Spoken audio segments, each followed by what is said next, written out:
Bonjour, je suis un nouveau citoyen du monde. J'ai débarqué ici-bas il y a quelques semaines. Sous un ciel gris et sombre, traversé par des éclairs, porté par une violente tempête, ponctué par des orages assourdissants.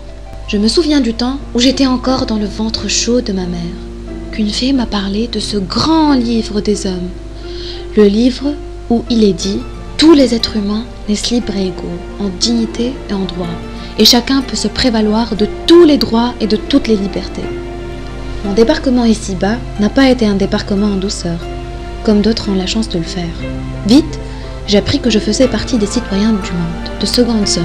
Je parle des enfants de la guerre, de la famine, des enfants du sida, de la pauvreté, des enfants de la misère, des enfants abandonnés. Tout cela ne naissent pas aussi égaux en droit et en dignité. Moi, nouveau-né, citoyen du monde, né sous X, j'en sais quelque chose.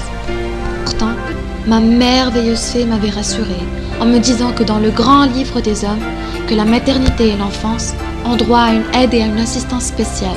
Mieux encore, me dit-elle, toujours en me lisant le grand livre des hommes.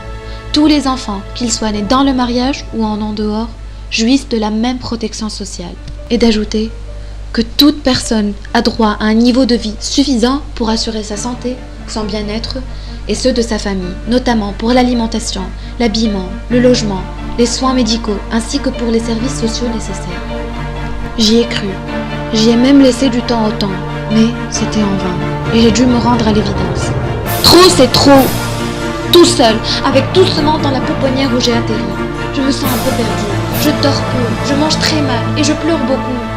J'aurais bien aimé que ma maman s'approche de moi, me parle en tête à tête, et une grande conversation avec moi, avec plein de mots doux. Les quelques fois où ma maman m'a parlé ou chanté, je l'ai écoutée avec fascination. Je l'ai regardée fixement. J'ai ouvert la bouche, je l'ai fermée, j'ai jasé, j'ai babillé. Je voudrais lui dire que c'est peu, très peu, que j'en ai marre de passer la journée couchée sur le dos.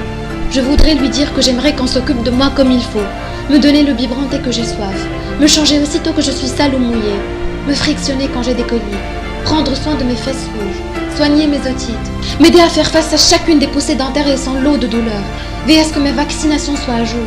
En un mot, prendre soin de tous les bobos qui risquent de m'embêter. Et seul Dieu sait combien à mon âge de tels bobos sont fréquents et multiples.